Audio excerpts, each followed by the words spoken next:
आप सभी को जय मसीह की। मैं परमेश्वर पिता के जो उन्होंने हमें ये दिन दिखाया है और हमारे प्रिय हमारे बीच में सुरक्षित पाए जाते हैं। और प्रभु यीशु मसीह के नाम से मैं परमेश्वर पिता का धन्यवाद देता हूँ। और विशेष मैं आप लोगों को धन्यवाद देता हूँ, आपने जो आदर दिया है कि वचन के लिए आप ऐसे रहते हैं कि 8 बजे देना है करके, और बहुत अच्छे तरीके से संचालित किया गया। और आप इस इन चीज़ों को वो करते हैं, क्योंकि मैं थोड़ा सा हड़बड़ा जाता हूँ, थोड़ा लेट हो जाता है। तो मेरे प्रिय उस बातों को समझते हैं, मेरी दुर्बलताओं में वो मेरी सहायता करते हैं, इसलिए मैं आप सभी का धन्यवाद देता हूँ। और एक बार फिर से जो परमेश्वर पिता ने आज मुझे दिया, आज मैं आपको बताना चाहता हूँ। आज ऐसा हुआ कि सुबह से लेकर के शाम तक मैं यहाँ चेयर में ही बैठे रह गया, बस उठता था फिर जाता था फिर वापस आ जाता था। मैं सुबह से बड़े कश्मकश में था कि प्रभु मैं आज बोलूंगा क्या। बहुत सारी बातें तो है, पर मैं किस बात को बोलूं। क्योंकि देखिए, मैं आपको सच बता दूं मेरे प्रियो कि कई बार हम वचन जानते हैं, लेकिन प्रभु की इच्छा में वचन प्रचार करना एक अलग बात होती है। बहुत बहुत मैं इतने टाइम से वचन जरूर बोल लेता हूँ, परंतु मुझे बहुत सोच समझ करके किन्हीं बातों को रखना पड़ता है। और मैं परमेश्वर पिता का धन्यवाद देता हूँ कि मैं बोलना तो कुछ और चाहता था, परंतु उन्होंने मुझे कुछ और विषय के लिए एक प्रकाशन दिया। इसके लिए मैं परमेश्वर पिता का धन्यवाद देता हूँ। और आपके सामने मैं पढ़ना चाहूंगा पहले यूहन्ना रचित सुसमाचार 14 अध्याय और 26 वचन। प्रभु यीशु मसीह कहते हैं, परंतु सहायक अर्थात पवित्र आत्मा जिसे पिता मेरे नाम से भेजेगा, वह तुम्हें सब बातें सिखाएगा और जो कुछ मैंने तुमसे कहा है वह सब तुम्हें स्मरण कराएगा। पवित्र आत्मा हमें प्रभु यीशु मसीह की बात को स्मरण कराते हैं। और मैं बहुत आभारी हूँ, क्योंकि मैं जानता हूँ, भले आप उस चीज को समझे या ना समझे, परंतु मैं जानता हूँ कि मैं इस चीज के लिए बिल्कुल भी अपने आप को योग्य नहीं समझता। वो शब्द, ये चीजें जो प्रभु मुझे सिखाते हैं, वो मेरी बस से बाहर रहती हैं, परंतु जब वो मिलता है तो मैं बड़े आनंदित होता हूँ। और उन चीजों को पहले अपने जीवन के लिए देखता हूँ, फिर सोचता हूँ कि जरूर इस बात को मैं अपने प्रियों तक पहुंचाऊं, ताकि सब आशीषित हो और प्रभु की इच्छा हम जान सकें। मेरे प्रियो, एक बात मैं आपके साथ शेयर करना चाहता हूँ। देखिए, बहुत बड़ी बीमारी इस दुनिया को घेरे हुए है, और बहुत सारे तूफान और बहुत इसराइल दूसरे पे अटैक कर रहा है। इस समय ऐसा है कि परमेश्वर पिता की जो आत्मा है मेरे प्रियो, वो शांत नहीं है, और ना ही शैतान की आत्मा शांत बैठी हुई है। परमेश्वर पिता की आत्मा जो है बहुत जोरों शोरों से काम कर रही है, और वैसे ही शैतान भी अपना पूरा ताकत झोंक दिया है। क्योंकि मैंने इन चीजों को ऐसे समझा है। आज जो, चलिए ये सब बातें मैं ये इसलिए बोल रहा हूँ क्योंकि पवित्र आत्मा हमारे बीच में बहुत जोर शोर से कार्य कर रहा है, हमारे प्रियों के साथ में भी हम जो सीखते हैं उन सब चीजों के लिए। इसलिए मैं परमेश्वर पिता का बहुत बहुत शुक्रगुजार हूँ कि हम सब जिंदों के बीच में पाए जाते हैं आत्मिक रूप से। जो भाग मैंने चुना है आज के लिए वो पाया जाता है मत्ती रचित सुसमाचार 5 अध्याय। मत्ती रचित सुसमाचार 5 अध्याय।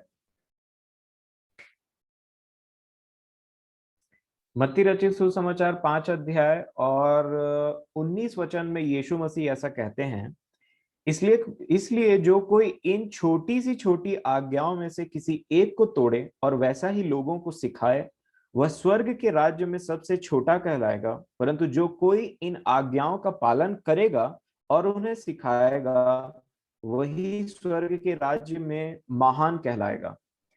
बाइबल में मत्ती रचित सुसमाचार पहले सुसमाचार पुस्तकों में से एक है। और इसको स्टार्ट करते ही प्रभु यीशु मसीह जब यहाँ पे उपदेश देने लगे, तो उन्होंने सबसे पहली बात जो रखी, उन्होंने कहा कि जब तक तुम्हारी धार्मिकता सदुकी और फरीसियों से, है ना, इनसे जो आपकी धार्मिकता जो शास्त्री और फरीसियों से बढ़कर नहीं हो जाती, तब तक आप स्वर्ग के राज्य में प्रवेश नहीं कर पाओगे। प्रभु यीशु मसीह ने ऐसा कहा। इन चीजों को बोलने के बाद में वो भाई का एग्जाम्पल लिए, है ना। अगर तेरे मन में तेरे भाई के प्रति कुछ हो, तो अपना गिफ्ट जो है उसको ऑल्टर में छोड़ देना, मतलब वेदी के पास छोड़ करके मेल मिलाप कर लेना।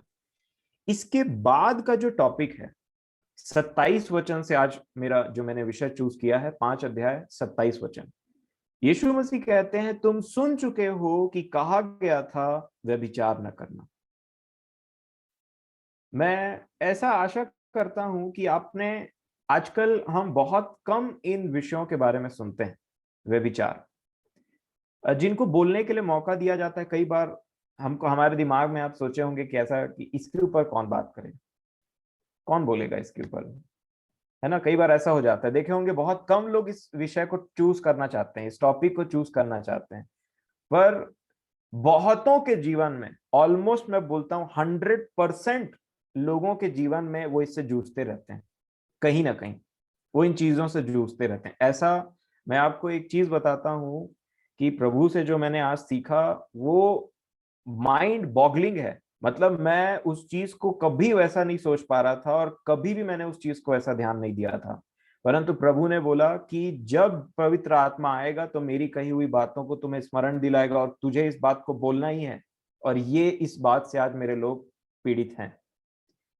तो मैंने बोला कि बिल्कुल जैसी आपकी इच्छा, और मैंने उन चीजों को लेकर के किया। मेरे प्रियो, यहाँ पे एक विशेष बात लिखी हुई जो यीशु मसीह बोलते हैं, और मैं आपसे विनती करूंगा कि कृपया इस चीज का आदर करें और याद रखें इसको। शायद ही आपको ये इस विषय के बारे में बाद में कुछ सुनने के लिए मिलेगा, क्योंकि बहुत कम बात होते हैं इस विषय में, और ये इतना इंपॉर्टेंट टॉपिक है कि हमारा स्वर्ग में जाना निषेध कर सकता है। और मैं आपको बताना चाहता हूँ, जो आत्मा ने मेरे ऊपर जाहिर किया है, मैं बोलना चाहता हूं शायद ही कोई इक्का दुक्का इंसान बचा है जो इस चीज से बचा होगा, क्योंकि इस शैतान के सबसे बड़े हथियारों में से एक है, सबसे बड़े हथियारों में से एक है। जो आत्मा कहती है वही मैं कहूंगा। यीशु मसीह कहते हैं 5:27 में, तुम सुन चुके हो कि कहा गया था व्यभिचार न करना, परंतु मैं तुमसे यह कहता हूं कि जो कोई किसी स्त्री पर कुदृष्टि डाले वह अपने मन में उससे व्यभिचार कर चुका। यदि तेरी दाहिनी आंख तुझे ठोकर खिलाए तो उसे निकाल कर फेंक दे, क्योंकि तेरे लिए यही भला है कि तेरे अंगों में से एक नष्ट हो जाए और तेरा सारा शरीर नरक में न डाला जाए। यदि तेरा दाहिना हाथ तुझे ठोकर खिलाए तो उसको काट कर फेंक दे, क्योंकि तेरे लिए यही भला है कि तेरे अंगों में से एक नष्ट हो जाए और तेरा सारा शरीर नरक में न डाला जाए। यहाँ पे प्रभु यीशु मसीह हमको बताते हैं कि हमारे एक आंख या एक हाथ की वजह से पूरा शरीर, हमारे अंदर में एक ऐसा चीज होने की वजह से हमारा पूरा का पूरा शरीर, चाहे मसीही जीवन हमारा कितनो उन्नति क्यों ना कर रहा हो, अगर हम व्यभिचार में फेल हैं तो ये हमको नरक ले जाने के लिए इनफ है। अब यहाँ पे बात आती है सबसे पहले कि प्रभु यीशु मसीह को आप ध्यान दें, वो हमसे तो प्रेम करते हैं, परंतु वो आंख और वो हाथ, वो पैर, वो कोई भी शरीर का अंग जो हमारे शरीर में अटैच्ड है परंतु व्यभिचार के लिए काम में लाया जाता है, वो उससे बहुत ज्यादा घृणा करते हैं और वो बोलते हैं कि इसको काट के फेंक दे। आप सोच सकते हैं कि कोई पिता अपने बच्चे को बोलेगा अपने हाथ काट करके फेंक दे? क्यों? क्योंकि वो देख नहीं पा रहा उसके साथ में वो चीज या वो आंख जो उसके साथ में अटैच्ड है। हम जानते हैं कि मसीह पापियों से प्रेम करता है परंतु उनके पाप से नहीं, और ये वर्सेस आपको इतने क्लियर हो जाने चाहिए कि प्रभु हमसे प्रेम करते हैं, जरूर सी बात है, लेकिन वो उस आंख से, वो उस हाथ से, वो उस हार्ट से घृणा करते हैं जो व्यभिचार करता है। अब ये इंपॉर्टेंट, एक तरीके से मैं इसको कुछ कुछ पॉइंट्स के साथ आपके साथ शेयर करूंगा। देखिए, जैसे ही यीशु मसीह ने व्यभिचार के बारे में ये 30 वचन में खत्म किया, है ना, उसके बाद जस्ट आप देखेंगे उसके बाद उन्होंने डाइवोर्स के बारे में बात किया, है ना। यहां पे लिखा है 31 में, यह भी कहा गया था जो कोई अपनी पत्नी को तलाक देना चाहे तो उसे त्याग पत्र दे, परंतु मैं तुमसे यह कहता हूं कि जो कोई अपनी पत्नी को व्यभिचार के सिवा किसी और कारण से तलाक दे तो वह उससे व्यभिचार करवाता है, और जो कोई उस त्यागी हुई से विवाह करे वह भी व्यभिचार करता है। अब प्रभु यीशु मसीह व्यभिचार को बोलने के बाद डायरेक्ट डिवोर्स के बारे में क्यों बोले, डायरेक्ट तलाक के बारे में क्यों बोले? मैं, जो मुझे आत्मा ने मेरी अगुवाई की वो आपको मैं बताता हूं।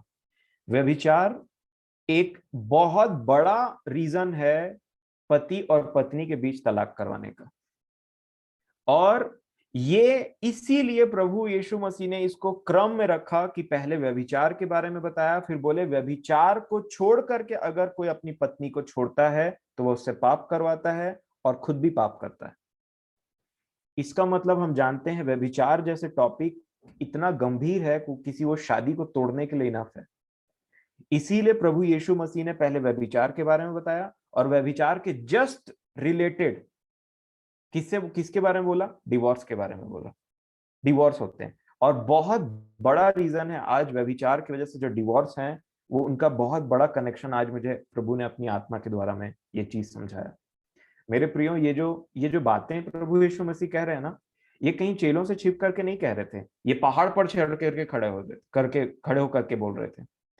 और मैं आपको बताना चाहता हूं, जब कभी हमको माइक मिलता है ना वचन बोलने के लिए, हम ऐसे वचनों को लेना पसंद नहीं करते हैं। क्यों? क्योंकि इनके पीछे, मैं आपको बताना चाहता हूं, एक डीमन है, एक बहुत बड़ा शैतान का प्रधान है, जो कभी आपको इन वचनों को पर ध्यान देने और इन चीजों को बोलने के लिए आपको कभी भी वो बोलेगा नहीं, ऐसी सब बातों को नहीं बोलते, ऐसी सब बातों को नहीं बोलते। परंतु प्रभु ने पहाड़ पर खड़े होकर के अपने लोगों को ये सब बातें प्रचार की थी, है ना। और इसलिए आज हम देखेंगे कि सबसे पहली बात, यहाँ पे नया नियम जो है, पुराने नियम, प्रभु ने कहा तुम सुन चुके होगे कि व्यभिचार मत करना, परंतु मैं तुमसे कहता हूं कि जो कोई व्यक्ति किसी स्त्री को, ठीक है, और या तो फिर किसी पुरुष को, ये दोनों के लिए है, मैं आशा करता हूं आप इस चीज को समझते हैं, या किसी स्त्री को या किसी पुरुष को गलत इंटेंशन से देखता है, गलत इंटेंशन, मन, खराब विचार, मन से देखता है, लिखा है इंग्लिश में इंटेंट गलत है हार्ट में, ठीक है, तो वो उससे वह विचार कर चुका। पुराना नियम कैसे था? पुराना नियम मन के बारे में कुछ नहीं बोलता था। पुराना नियम में व्यभिचार का मतलब होता है शरीर को छूना और व्यभिचार करना। परंतु नया नियम ऐसा नहीं है। नया नियम आंखों और हृदय के बारे में बोलता है कि हमारी आंख और हमारा हृदय कितना क्लीन है, ये मनुष्य तो नहीं जान पाता। पुराने नियम में बहुत अच्छे से लोग जान जाते थे कि इसने इसके साथ में व्यभिचार किया है, परंतु नए नियम में लोग जान ही नहीं पाते कौन किसके साथ में व्यभिचार कर रहा है। ये स्ट्रीट्स में होता है, ये आपके वर्किंग प्लेस में होता है, ये कॉलेजेस में होता है, ये स्कूल में होता है, ये चर्चेज में होता है, ये हर जगह पाया जाता है।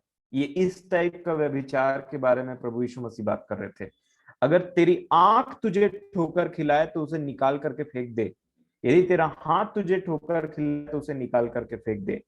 तेरे लिए ये भला है कि टुंडे होकर के बिना हाथ के स्वर्ग में राज्य में प्रवेश कर जा, इससे अच्छा हो कि हाथ के साथ रहते हुए प्रवेश न कर पाए। इसका मतलब क्या है? देखिए, प्रभु यीशु इसको थोड़ा सा, जो वचन प्रभु ने अपनी आत्मा के द्वारा सिखाया, उसको डिकोड करता हूं मैं आपके सामने में, ठीक है। आंख मतलब, मान लीजिए किसी व्यक्ति ने किसी लेडी को देखा और उसको बोला कि ये बहुत अच्छी है, भले वो किसी की भी पत्नी है, किसी की भी बहन है, उसको उससे कोई मतलब नहीं, और उसने उसको देखा और मन में विचार किया काश ये मेरी होती। या किसी किसी बहन ने किसी भाई को देखा और वो विचार किया काश ये मेरा होता। वो शादीशुदा के साथ में भी हो सकता है। और उसके बाद में वो मन ही मन ऐसा बोलते हैं, क्या हाइट है, क्या स्किन है, क्या शरीर है, और उसके बाद में वो फर्दर जाते जाते हैं और उसके मन में ही वो विचार चलते रहते हैं। कहां से स्टार्ट हुआ? आंख से। और आंख में देने के बाद में क्या होता है, आपको, आप जितने जो साइंस पढ़ते हैं जो बच्चे, और उन्होंने, मैं समझता हूं जरूर आपने क्लास 12 तक एक चीज पढ़ा होगा, आंख से इमेज फॉर्म होता है ब्रेन में। आंख जो हमारी होती है वो इमेज फॉर्म करती है यहाँ पे बैक साइड में, और वो इमेज लेकर के जाया जाता है ब्रेन में, और ब्रेन उसको प्रोसेस करता है। तो आंख क्या है? एक तरीके का दरवाजा है। अब देखिए, मान ली आप जैसे घर में रह रहे हैं, आपके घर में कौन आया, मान लीजिए एक पागल आ गया, ठीक है, पागल पागल आकर के गेट में खड़ा हुआ है और डंडे से आपके गेट को पीट रहा है, या कोई पागल कुत्ता खड़ा हुआ है। तो आपको पता है कि गेट के बाहर में पागल कुत्ता है, पागल इंसान है, ठीक है, आपने देख लिया उसको, परंतु आपने दरवाजा नहीं खोला अभी तक कि वो अंदर आए, ठीक है। इसका आंख का यही मतलब होता है। आंख कई बार आपको बुरी चीजें दिखा सकती हैं, जैसे राजा दाऊद ने बैतशेबा को देखा, लेकिन देखने के बाद राजा दाऊद ने क्या वो दरवाजा बंद किया, कि दरवाजा खोल करके कुछ एक्शन लिया उसके लिए? मैं आपको बताना चाहता हूं, आंख से देखने का मतलब होता है, आपने किसी को देखा, हो सकता है आपको कोई पसंद आए, क्योंकि आजकल शैतान का सबसे बड़ा हथियार है ब्यूटी और फिगर। मैं आपको बताना चाहता हूं ये चीज, जो ब्यूटी है, जो आजकल के कॉस्मेटिक्स निकले हैं, जो आजकल के लोग जैसे दिखते हैं, आप पुराने आपके पास में फोटो होगा, उनको मैच करिएगा, ऐसे नहीं दिखते थे पुराने लोग। ऐसे नहीं दिखते थे पुराने लोग भी सुंदर थे, परंतु आजकल की सुंदरता में कुछ बात अलग है ना। जैसे बोला गया है कि शैतान भी स्वर्गदूत का रूप धारण करता है ताकि उन लोगों को बहकाने के लिए। उसी प्रकार बोलता हूं मैं आज कि ब्यूटी आज शैतान का बहुत बड़ा ताकत बन के रख गया है। कभी बाल को ऐसे कलर करा लेना, बाल को एकदम से सीधा स्ट्रेट कर लेना, और उसके बाद में तरह तरह के कपड़े पहनना, तरह तरह के मेकअप आ गए हैं, कुछ विटामिन की गोली के बारे में लोगों को पता चला है, उसको खाते रहते हैं, और अ, पता नहीं फिर वो कौन से कलर तरफ मुंह आप पहचान नहीं पाएंगे, ऐसी चीजें हो गई हैं। साइंस ने इतना तरक्की कर लिया, नहीं मैं सच बोल रहा हूँ आपको, है ना, आपने देखा भी होगा कुछ लोगों को अचानक से चेंज हो जाते हैं भाई, अचानक से चेंज हो जाते हैं एकदम। आजकल का नॉर्मल इंसान भी सेलिब्रिटी टाइप दिखने लग गया है, हीरो हीरोइन टाइप दिखने लग गया है। आपको लगेगा कि कोई हीरो हीरोइन तो नहीं पार हो रहा है, आप मॉल्स में जाइए तो वैसे दिखाई देंगे आपको लोग। आजकल के ब्यूटी स्टैंडर्ड्स को बहुत ज्यादा बढ़ा दिया गया है। और ये कहां से आया है मैं आपको बताऊं, ये आया है जहां शैतान ने अपना गढ़ ऑलरेडी बना लिया, जिनको ऑलरेडी डिस्ट्रॉय कर लिया। ये फॉरेन कल्चर आ गया इंडिया में, वहां पे जिन चीजों के द्वारा उसने राज्य किया अब वो भारत में आ चुका है बहुत टाइम पहले से। अब यहाँ के लोग भी उसको उस तरीके से अपना रहे हैं। और बाइबिल में मैं आपको बताना चाहता हूं, जब हम किसी को ऐसा देखते हैं उसके बाद में अगर हमने द्वार खोला, तब उसके बाद एक एक्शन स्टार्ट होता है, एक्शन लेते हैं हम उसके लिए। और उसके लिए आपको हाथ की जरूरत पड़ेगी, उसके लिए आपको पैर की जरूरत पड़ेगी। और यीशु मसीह यही बात बोल रहे थे, अगर तुमने किसी स्त्री को देखा, उसके अपने मन में तुमने कुछ उटपटांग विचार किए, या किसी मर्द को देखकर, या किसी लड़के को देख के, या किसी लड़की को देख करके, या किसी औरत को देख करके तुमने उटपटांग विचार किया कि अरे यार काश मेरी शादी इससे हो जाती। कई लोग तो यहाँ तक बोल देते हैं शादी होने के बाद में, काश मेरे को ये पहले मिला होता तो मैं इसके साथ शादी कर लेती, काश मेरे को ये पहले मिली होती तो मैं इसके साथ शादी कर लेती। मैं आपको बताना चाहता हूँ ये सिर्फ शब्द हैं, आपने मन में कुछ ऑलरेडी विचार कर लिया है ऐसे लोगों ने। और वही विचार करने के बाद में ये जो हाथ है, ये जो पैर है, वो एक्शन के लिए जाते हैं। जब तक आप दरवाजा खोल करके उन चीजों को अलाउ नहीं करेंगे, एक्शन होगा ही नहीं। अब एक्शन जो होता है, हाथ जो बोला ना यीशु मसीह ने कि अगर तेरी हाथ तुझे ठोकर खिलाए तो इसे काट करके फेंक दे, हाथ का मतलब क्या होता है? एक्शन, कुछ काम करना, जो आपने देखा है उसके लिए कुछ काम करना, जो आपने कुछ देखा है, जो आंखों से देखा है उसको अलाउ किया अंदर, उसके लिए काम करना। इसको मैं आपको कैसे समझाता हूं। राजा दाऊद ने बैतशेबा को नहाते हुए देखा, तो वो नहा रही थी तो ऑब्वियस सी बात है वो कपड़ा नहीं पहनी थी। और ऐसा नहीं था कि राजा दाऊद ने इससे पहले सुंदर स्त्री नहीं देखी थी, सिर्फ वो नहा रही थी और नहाने की वजह से राजा दाऊद ने उनको देखा। और देखने के बाद में आंख के द्वारा उन्होंने मन में ऐसा सोचा, क्या सुंदर स्त्री है, भले किसी की भी हो, क्या सुंदर स्त्री है, क्या खूबसूरत स्त्री है, नहाते टाइम देखो कैसे दिखती है। और ये उन्होंने क्या किया, अपने मन में आंख के द्वारा अपने हृदय में ऑलरेडी बैतशेबा को अपने बेडरूम में वो ला चुके थे। अब इसको अकम्प्लिश करने के लिए, ये काम को करने के लिए उन्होंने क्या किया, हाथ बढ़ाया। हाथ बढ़ाया मतलब यीशु मसीह ने कहा ना कि हाथ तुझे ठोकर खिलाए, हाथ का मतलब क्या होता है, उसके लिए काम करना, चाहे आप कैसे भी काम करें। तो दाऊद ने क्या कहा, उसको बुला ला, कौन है ये? तो लोगों ने बोला ऐसा ऐसा, बुला ला, वो आ गई, ये होता है काम। अब मैरिड वुमेन अलग तरीके से काम करता है व्यभिचार के लिए, अनमैरिड वुमेन अलग तरीके से काम करता है, दोनों में एक्शन लिया जाता है। अब कोई मैरिड है वो अलग तरीके से एक्शन लेगा, जो उसने व्यभिचार को अगर अपने हृदय में डाला है तो उसके एक्शंस कुछ और होंगे, किसी और अलग तरीके के। अब जो अनमैरिड है, जो कुछ नहीं कर सकता है, उसके एक्शंस कुछ अलग तरीके के होते हैं। वो अपने शरीर के साथ में खेलता है, या तो फिर वो खराब खराब वीडियोस को देखा जाता है, खराब खराब मूवीज को देखा जाता है, जिनसे उनको लगता है कि हाँ अब मेरे डिजायर्स पूरे हो रहे हैं, अब मेरी मन की इच्छा को शांति मिल रही है। आप यकीन मानिए ना मानिए, दुनिया बहुत आगे बढ़ चुकी है। और ये व्यभिचार मैं आपको बताऊंगा कि ये इतना इंपॉर्टेंट क्यों है हमारे बच्चों के लिए, हमारे बुजुर्गों के लिए, हमारे लोगों के लिए, सबके लिए। कोई इनसे नहीं बच पाया है, इससे सिर्फ पवित्र आत्मा बचा सकता है। और यहां पे बाइबल में यीशु मसीह बोलते हैं कि देखो, आंख ठोकर खिलाए तो निकाल के फेंक दो। अब कौन निकाल सकता है आंख को भाई, बताइए? कोई निकाल के फेंक सकता है अपनी आंख को कि ठोकर खिला रहा है तो निकाल के फेंक दे, या हाथ काट देगा ऐसे करके? नहीं। प्रभु यीशु मसीह बोल रहे थे, प्रभु यीशु मसीह हमको दिखा रहे थे कि हम हेल्पलेस हैं उन चीजों के लिए। अभी तक सोचिए, लोगों ने ऐसा शब्द, ऐसा जो वचन है उसको सुना ही नहीं। अभी तक तो लोग सोच रहे थे कि व्यभिचार मत करना। जैसे ही सोचिए प्रभु यीशु मसीह ने पहाड़ में खड़े होकर के ऐसी शब्दों को कहा होगा, लोग तो हेल्पलेस हो गए होंगे, क्योंकि वहां पे जो भीड़ थी वो तो एक दूसरे को देख करके वो मन में कुछ सोच ही रहे होंगे उतना टाइम भी, ऑब्वियस सी बात है। परंतु प्रभु यीशु मसीह ने कहा ताकि हम अपने आप को विवश पाएं।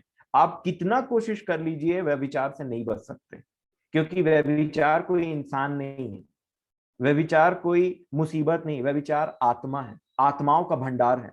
और ये दुष्ट आत्माओं से आपको और मुझे प्रभु यीशु मसीह का आत्मा अर्थात पवित्र आत्मा ही बचा सकता है। परंतु प्रभु यीशु मसीह ने यहाँ पे पवित्र आत्मा के बारे में बात नहीं की, क्योंकि वो व्यवस्था के बारे में बात कर रहे थे। उन्होंने पवित्र आत्मा की बात खासकर अपने चुने हुए चेलों के सामने में कहा था। आप गॉस्पल अच्छे से पढ़ सकते हैं, है ना। और यहाँ पे प्रभु यीशु मसीह बोलते हैं, जैसे मैं आपको बता रहा था, राजा दाऊद का आंख उन्होंने देखा। देखिए, कोई भी देख सकता है बैतशेबा को, वो नहा रही है करके, परंतु देखने के बाद में एक्शन लिया राजा दाऊद ने, वहां तक वो नहीं रुके। राजा दाऊद ने देखा बैतशेबा को मन में विचार किया, क्यों ना ये मेरी बीवी बन जाए, कितनी सुंदर स्त्री है। उसके पास में बहुत सारी स्त्रियां थी, परंतु राजा दाऊद ने सोचा क्यों ना ये इसको एक बार ट्राई किया जाए। उसके बाद में उसको बुलवाया, ये उसका एक्शन था। और जब बैतशेबा आई, वो उसके साथ में सोया। ये एक था आंख से देखना, अलाउ करना व्यभिचार को, दूसरा हाथ का इस्तेमाल, मतलब एक्शन लेना। इसको बोलते हैं आंख से देखना और हाथ से एक्शन लेना। और अगर ये दोनों में से कोई तेरे को ठोकर खिलाए तो उसे काट के फेंक दे, बोलते हैं। इसका मतलब इंटेंशन ऑफ हार्ट, हृदय खराब हो चुका था राजा दाऊद का। राजा दाऊद का हृदय खराब हो चुका था, मैं फिर रिपीट करता हूं। और इसीलिए राजा दाऊद ने एक प्रार्थना की भजन संहिता 51 में, जिसको मुझे और आपको देखने की जरूरत है। 51 का मैं आपको पढ़वाना चाहूंगा 10वां वचन, भजन संहिता 51 का 10। क्यों राजा दाऊद ने इन शब्दों का इस्तेमाल किया? भजन संहिता 51 का 10 लिखा है, हे परमेश्वर मेरे अंदर शुद्ध मन उत्पन्न कर। बस, शुद्ध मन। इंग्लिश में क्या लिखा है? Create in me a clean heart. और यीशु मसीह यहां पे क्या बोल रहे हैं कि अगर एडल्ट्री की इन हिज हार्ट, तो वो व्यभिचार कर चुका। राजा दाऊद को पता चल चुका था कि मेरे हृदय में मैंने व्यभिचार किया है। इसीलिए वो किसी पुराने नियम के व्यक्ति के समान नहीं, परंतु उन्होंने एक वचन, एक प्रार्थना की कि प्रभु मेरा हार्ट खराब हो गया, मेरा हृदय खराब हो गया। कैसे खराब हुआ? मैंने कुछ देखा और उसको अपने हृदय में जगह दे दिया। बेहतरीन राजाओं में से एक राजा दाऊद, प्रभु के महान सेवक, अपनी गलती को छिपाया नहीं और भजन संहिता 51 लिख दी। और परमेश्वर पिता क्यों अपने दासों के गलतियों को दिखाते हैं हमको? व्यभिचार वाली गलतियों को सिमसोन के बारे में बताते हैं, वो राजा दाऊद के बारे में बताते हैं। और हम आजकल ये सब चीजों पे ध्यान देना जरूरी नहीं समझते। ये वो गुप्त और छुपे हुए पाप हैं जिनसे बहुत लोग हारे हुए हैं। और मेरा विश्वास है इसीलिए पवित्र आत्मा ने आज ये टॉपिक निकाला।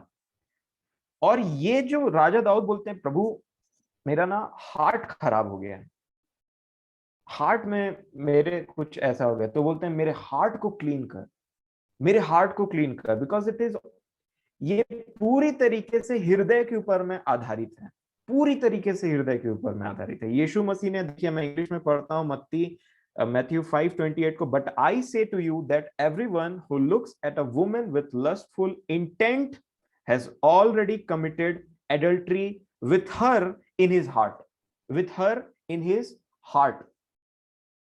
अब देखिए कि जैसे ही हम प्रार्थना करते हैं राजा दाऊद के समान में कि प्रभु मेरे हृदय में कुछ प्रॉब्लम है, तो उनका वचन क्या है पुराने नियम में? मैं तुम में एक नया हृदय दूंगा, पत्थर का हृदय निकाल करके मैं तुम्हें मांस का हृदय दूंगा। इसका मतलब क्या होता है? पत्थर मतलब व्यवस्था, तुम व्यवस्था के अनुसार नहीं चलोगे परंतु मेरी आत्मा के अनुसार चलोगे। और यही इसका एक बहुत बड़ा रीजन है।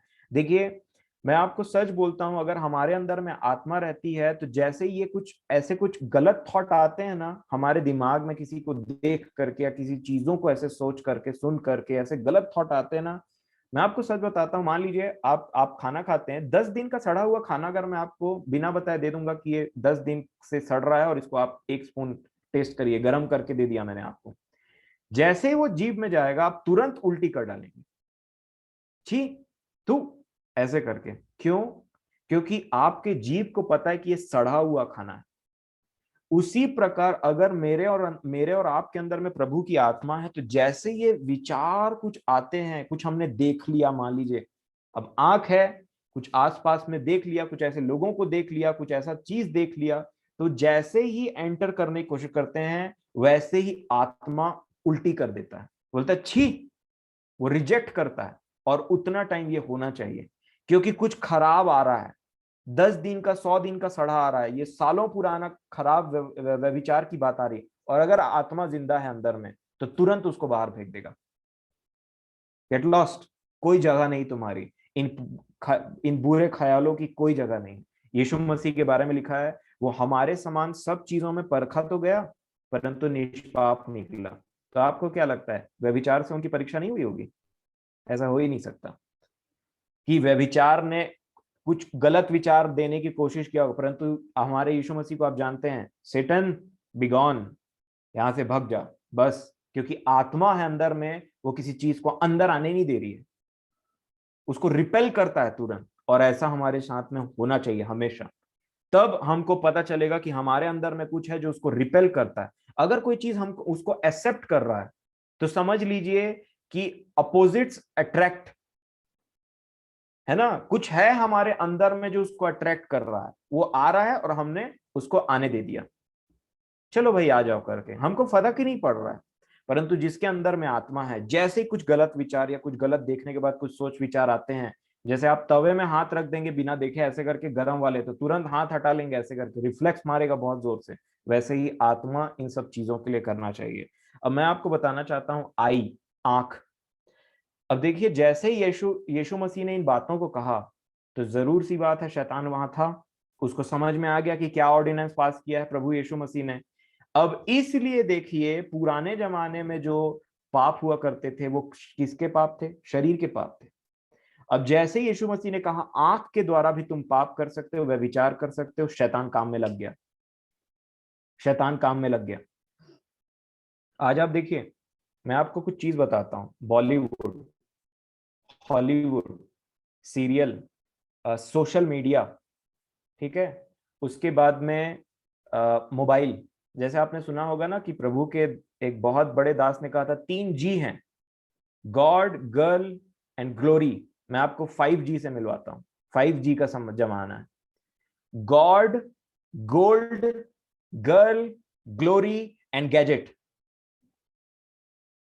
गैजेट, ये अब इस तरीके का जमाना है। और इसी में आज मैं शाम में बैठा था, मैं बोला कि प्रभु 3G सच, किसी प्रभु आपके दास ने अपने अपने सही में प्रकट किया कि सच में 3G हैं, उसमें से गर्ल, ये जो महिला, ये जो वुमेन वाली बात है, ये बहुत ज्यादा इंपॉर्टेंट है। तो प्रभु ने बोला कि नहीं, आत्मा ने कहा अब 4G 5G का जमाना आ गया है, तो आपको आपको ये सुनो, एक है उसमें से गैजेट, लोग परमेश्वर के नाम से ठगी करते हैं, god, god, gold, girl, glory and gadget. जी हाँ, मैं बोला सही बात है। और मैं आपको बताना चाहता हूं, ये जो बॉलीवुड है, हॉलीवुड है, टॉलीवुड है, कोरियन ड्रामा आजकल देखते हैं हमारे भारत के लोग, कोरिया, कोरिया के लोग कहां से संपर्क जुड़ा, और मैं नहीं समझ पाता हूं कि कोरिया सीरियल कहां से आ जाता है यहाँ पे। कोरियन लैंग्वेज नहीं समझते हैं, लेकिन उनको वो पतले पतले पेपर समान लड़का लड़की बहुत पसंद आते हैं और उनके पीछे वो पागल रहते हैं, है ना। तो मैं आपको सच बता रहा हूं, मेरी जो कलीग है जो पढ़ाती है, मैं हरदम देखता हूँ ये क्या अजीब टाइप का लैंग्वेज है। मैं बोला क्या देखते हो आप? तो बोली ये कोरियन ड्रामा है। मैं बोला अच्छा, कुछ समझ में आता है? हाँ, नीचे सब टाइटल है। फिर क्या बोलती है पता है? कुछ दिन होते उसको हुआ कोरियन ड्रामा सीरियल देखते हुए, अब बोलती मुझे कोरिया जाना है। तो मैं समझ गया इसका कनेक्शन क्या जुड़ गया है। मैं बोला कोरिया जाके किसी लड़के से शादी करना चाहती है ना? बोली हाँ, इसीलिए जाना है। मेरे प्रियो, मैं आपको बताना चाहता हूं कि जब से आंख की बात आई है, शैतान आंख पे ज्यादा फोकस देता है। आप देखिए, ये जो पॉर्न मूवीज होते हैं, ये जो गंदे पिक्चर्स होते हैं, इसके बाद में आप देखिए बॉलीवुड, हॉलीवुड, आप देखिए सोशल मीडिया, इन सब चीजों का इस्तेमाल वो इस कद्र कर रहा है कि हमको देखते देखते देखते देखते पता ही नहीं चलता कि हम किस चीज में डूब गए, किस चीज में गिर गए। होता क्या है पता है, कि जब आप इन चीजों को देखते हैं तो आप देखिए, जो छोटे से छोटे बच्चे होते हैं ना, 5 6 7 साल या 10 साल के, उनसे पूछे आपका फेवरेट हीरो कौन है, वो आपको बताएंगे कि उनका फेवरेट हीरो कौन है। और जिस हीरो का वो नाम लेते हैं, उनकी शादी हो गई। तो किसी शादीशुदा व्यक्ति को अपने मन में वो बसा करके बचपन से बड़े हो रहे हैं, तो बड़े होकर के कितना प्रैक्टिस दे देंगे। अब उनको ये हीरो भी पसंद है, वो हीरो भी पसंद है, छोटे बच्चों को, लड़कों को ये हीरोइन पसंद है, वो भी हीरोइन पसंद है। आजकल हॉलीवुड के पिक्चर निकले तो मेरे को वो हीरो पसंद है, वो हीरोइन पसंद है।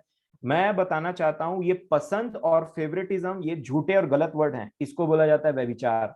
किसी और व्यक्ति को पसंद करके अपने हार्ट में रखना, ये व्यभिचार है और कुछ नहीं। इसमें फेवरेट और अच्छा एक्टिंग करता है, अच्छी एक्टिंग करती है वो सीरियल का, वो मेरे को पसंद है। आप ये नहीं बोल रहे हैं कि मेरे को पसंद है, आप ये बोल रहे हैं मैं इस चीज से हारा हुआ हूँ, हारी हुई हूँ, और मेरा इसमें दिल लग गया है, ये व्यक्ति मेरे को पसंद है। हाँ, और इस तरीके से ये जो मूवीज के कल्चर आजकल डेवलप हुए हैं, इसमें दिखाया क्या जाता है, आप बताइए क्या दिखाया जाता है।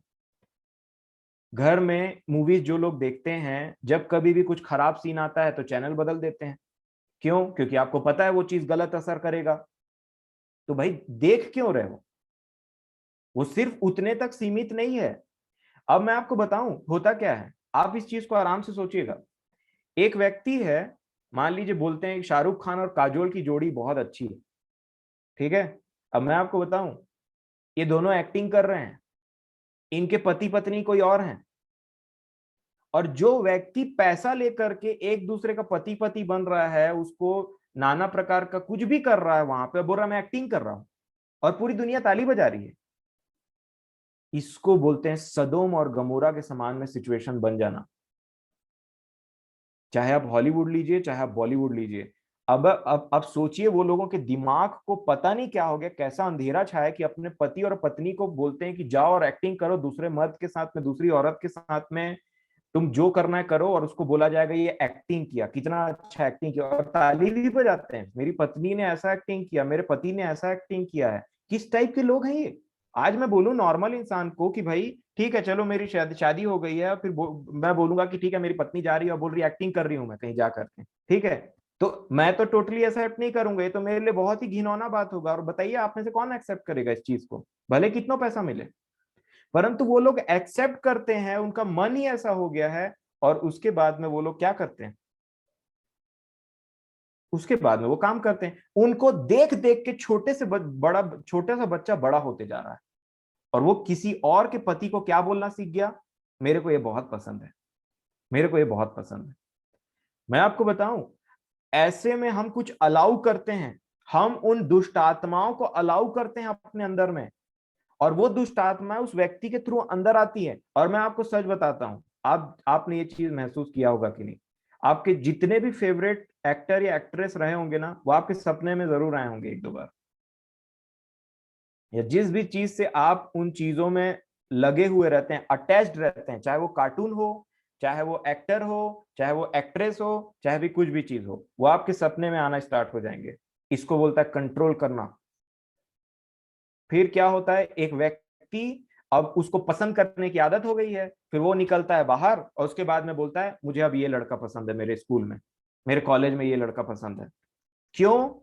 क्योंकि वहां दिखाया क्या जाता है, दिखाया क्या जाता है वहां पे, किन्हीं चीजों को, किसी घटिया चीजों को क्या बोला जाता है, ये रोमांस है, ये कॉमेडी है, ये है, ये मूवी है, और बड़े आराम से चीजों को देखा जाता है। आज अब आप बोलेंगे हम तो मूवी नहीं देखते, हम तो पिक्चर नहीं देखते, तो हमारे साथ ऐसा नहीं होना चाहिए। अब आपके लिए मैं आपको दूसरा जो बताया गया मुझे वो बताता हूं, सोशल मीडिया। जितने आप सोशल मीडिया में रहेंगे, आप ऐसे स्क्रॉल करते रहेंगे मोबाइल को, या किसी फेसबुक ले लीजिए या इंस्टाग्राम ले लीजिए, वहीं पे आपका किसी से दिल लग जाएगा। वो बोलेगा ऐसा हो जाएगा कि हाँ भाई ये अच्छा दिख रहा है, ये अच्छी दिख रही है। मैं आपको सच बताता हूँ, भले कोई इन विषयों में बात करे या ना करे, मैं आपको सच बता, हो सकता है आपके साथ नहीं होता होगा, परंतु मैं आपको सच बताता हूँ, इस चीज से बहुत लोग मारे हुए हैं। क्योंकि जैसे यीशु मसीह ने कहा तुम आंख से व्यभिचार मत करना, हाथ से व्यभिचार नहीं करना, शैतान ने एक ऐसा सिस्टम डेवलप किया थ्रू आउट द वर्ल्ड। और हीरो हीरोइन के जो, आप देखिए 50 साल की लेडी है वो, परंतु आपको लगेगा कि ये 30-35 साल की लेडी। 55 साल का आदमी बूढ़ा हो गया है वो, परंतु आपको लगेगा ये हीरो है, क्योंकि उसको वैसा तैयार किया जा रहा है। उसके शरीर के शेप को देखिए एक बार, वो टोटली नॉर्मल इंसान जैसा नहीं दिखता है। नॉर्मल इंसान का तो 30-35 में तो पेट निकलने लग जाता है, परंतु इनको ऐसा तैयार किया जा रहा है क्योंकि इसको हर कैटेगरी के लोग पसंद करते हैं। हर कैटेगरी के बच्चे भी पसंद करते हैं, नॉर्मल एज भी पसंद करते हैं, और बूढ़ों को भी लगता है क्या स्मार्ट दिख रहा है ये। और उसके बाद में कुछ चीजों को होने के बाद में हमको क्या पता चलता है, उसने हम पर ग्रिप बना लिया है, उसने हमको पकड़ लिया है। एक न्यूज क्या आया था पता है, एक महिला ने अपने पति को तलाक दे दिया क्योंकि वो बोलती है कि मेरा पति सलमान खान टाइप नहीं दिखता। और ये सब चीजें देखिए, फिर ऐसा होने के बाद क्या होता है कि ये चीजों का प्रैक्टिस देते देते देते देते एक इंसान भूल जाता है कि किसको पसंद करना है, किसी को किसको नहीं पसंद करना है। वो फेवरेट बना लेता है और ये उसकी हैबिट में आ जाता है। और हैबिट बनने के बाद किसी का ये जो है वो हैबिट और आदत बनने के बाद में ऐसा होता है कि जो आदत है वो कब दूसरे स्त्रियों पे, कब वो लड़का जो है, कब वो लड़की जो है, कब वो महिला, कब वो आदमी जो है दूसरे लोगों को उसी तरीके से बिना किसी बैरियर के देखने लग जाता है, उसको खुद समझ में नहीं आता। और इसीलिए वो दिखाई दे रही। क्यों? क्योंकि उसने प्रैक्टिस डाला है। अब वो जहां पे पढ़ाने जाता है वहां पे ऐसा हो रहा है, जहां पे काम करने जाता है वहां पे ऐसा हो रहा है, जहां पे पढ़ने जाता है वहां पे वैसा हो रहा है। क्यों? क्योंकि उसने प्रैक्टिस दिया है। और ये जो प्रैक्टिस इसको चला गया एक बार, अब इसके अंदर में एक ऐसी आत्मा अंदर आ गई है जो इसको फेवरेट और मेरा पसंद है, मेरे को फेवरेट है, इसको बोल बोल करके, झूठ बोल करके कब इसके अंदर में घुस गई इसको पता भी नहीं चलता है। अब ये परेशान है, ये क्या बोलती है या क्या बोलता है अंदर में, मेरे अंदर तो ऐसा विचार कैसे आना चाहिए, मैं तो ऐसा नहीं सोचता हूँ, मैं तो ऐसा नहीं सोचती हूँ, मेरे को ऐसे बुरे के सपने क्यों आते हैं, गंदे सपने क्यों आते हैं, ऐसे सपने क्यों आते हैं जिसमें मैं एकदम हेल्पलेस रहती हूँ या हेल्पलेस रहता हूँ, और कुछ गंदे ऐसे सपने आने लग जाते हैं और खराब विचार आने लग जाते हैं। ऐसा क्यों होता है मेरे साथ में? ये डीमंस हैं, ये शैतान के दो दूत हैं जिनको हमने अलाउ किया है फेसबुक के द्वारा और इन सब चीजों के द्वारा, और ये हमारे अंदर में घुस गए हैं इंस्टाग्राम के द्वारा। आज देखिए कैसे कैसे चेहरे, वहां पे कैसे कैसे लोग क्या क्या फोटो डालते रहते हैं, व्हाट्सएप में देखिए आज। और जब हम उन चीजों को देखते हैं ना, हमने अलाउ किया, अपनी आंख को खोला। इसीलिए यीशु मसीह कह रहे थे, अगर तेरी आंख तुझे ठोकर खिलाए तो उसे निकाल कर फेंक दे। और आज बताइए कौन सी चीज हमको ठोकर खिलाती है? कौन सी, किसके द्वारा ये चीज हमारे अंदर में घुसते हैं? आंख। और इसके द्वारा कुछ डीमंस, कुछ दुष्ट आत्माएं हमारे अंदर आती हैं और हमको पूरे तरीके से कंट्रोल में कर लेती हैं। अब देखिए, ये चर्च जाएगा या चर्च जाएगी तो भी इसका आंख वैसे ही बर्बाद है, पड़ोस में है तो भी इसका आंख वैसे ही बर्बाद है, कहीं भी ले जाइए, कितनों भी कुछ भी कर लीजिए, उसका आंख वैसे ही बर्बाद है। क्यों? क्योंकि उसने ये सब चीजों को खूब प्रैक्टिस दिया, खूब मन लगाया। और इसके बाद में ऐसा होता है कि इनको सपना आता है। मैं आपको बता रहा हूं, जो प्रभु ने मुझे बताया वही बता रहा हूं मैं आपको। सपना आता है और सपने में पहले अच्छा लगता है, आज मैंने सपने में ना इसको देखा, तो सपने में ऐसा आया, सपने में ऐसी आई, मेरे को बड़ा मजा आया, पता है मैंने सपने में आज किसको देखा, मैंने सपने में आज इसको देखा, इसको मिला। एंजॉय करते हैं अंदर से, एंजॉय करते हैं। और इसको करते करते बहुत समय बीत जाता है, और जब प्रभु की शिक्षा में वो मन फिराना चाहता है वो व्यक्ति, तब यही हीरो दुष्ट आत्मा बनता है, यही हीरोइन दुष्ट आत्मा बनती है। कैसे? आपने वो एक पहले सीरियल आता था ना जिसमें देखते थे कि रात में एक व्यक्ति कहीं जा रहा है और उसको एक सफेद कपड़ा पहने हुए बड़ी सुंदर सी एक महिला मिली और बोल रही है कि थोड़ा लिफ्ट दे दो, आगे तक ले जाना है करके। तो व्यक्ति गाड़ी को रोक दिया। अब जैसे ही बैठाया और आधा दूर चला तो अचानक से पलटती और अपना चेहरा दिखाती कि वो कौन है करके। तो वो समझ, तो फिर वो पागल बन जाता है, उतना में मर जाता है। फिर कुछ इसी प्रकार से हमको कुछ और चेहरा दिखाया जाता है, परंतु एक्चुअल में वो है नहीं, परंतु एक्चुअल में वो है नहीं। एक्चुअल में वो बहुत ही रद्दी, बहुत ही बेकार टाइप की दुष्ट आत्मा है जिसको आप टॉलरेट नहीं कर पाओगे। और यही हमारे सपने में धूम मचाते रहते हैं, खराब खराब सपना दिखाते हैं, बेकार बेकार सपने दिखाते हैं। और उसके बाद में आप देखिएगा जब आप बाहर निकलेंगे ना, कोई आपको ऐसा लगेगा कि नहीं मैं ऐसा नहीं, परंतु आपके अंदर में वो कंट्रोल नहीं रहेगा। किसी को सही तरीके से देखना, किसी को बुरे तरीके से देखना, वो कंट्रोल आप लूज कर चुके ऑलरेडी। अब आप चाहिए ना चाहें, अब देखिए, आप अगर मैं होता तो मैं किसी को देखना नहीं चाहता उस तरीके से तो मैं नहीं देखता, परंतु मैं हूं ही नहीं, मेरे अंदर दुष्ट आत्माओं का राज्य है। तो अब क्या होता है बताऊं? दुष्ट आत्मा कोई रिलेशनशिप नहीं जानती। मैं फिर बोलता हूं, दुष्ट आत्मा कोई रिलेशनशिप नहीं जानती। जब आप फैमिली के रूप में गैदर होंगे तो इस इवन आपका नजर अपने ही रिश्तेदारों के ऊपर में गलत तरीके से जाता है। यस, बिलीव मी, मैं आपको सच बताता हूं, क्योंकि वो व्यक्ति है ही नहीं वहां, वो दुष्टात्मा लेकर के खड़ा हुआ है और दुष्टात्मा कोई रिलेशनशिप नहीं पहचानती। वो फिल्दी है, वो बहुत ही रद्दी है, लिखा अनक्लीन स्पिरिट्स, और ये घुस गई अंदर में। और इतना जल्दी नहीं होता, खूब प्रैक्टिस देते रहने से देते रहने से देते रहने से ये सारी चीजें स्टार्ट होती। और इसके बाद एक इंसान को ना बहुत गिल्टी फील होता है, मैं तो ऐसा नहीं हूं, मैं तो ऐसी नहीं हूं, मैंने ऐसा कभी नहीं चाहा, पर ये तो कैसे विचार आने लग गए मेरे को, कैसे विचार से मैं पीड़ित हूं। और तब हम परेशान होने लगते हैं, और इसको बोलते हैं दुष्ट आत्माओं का किसी व्यक्ति को टॉर्चर करना, टॉर्चर करना। अब देखिए, अगर आप नीति वचन की पुस्तक खोलेंगे तो मैं आपको बताता हूं एक चीज। नीति वचन उसका 5 अध्याय और 14, नीति वचन 5 और उसका 14,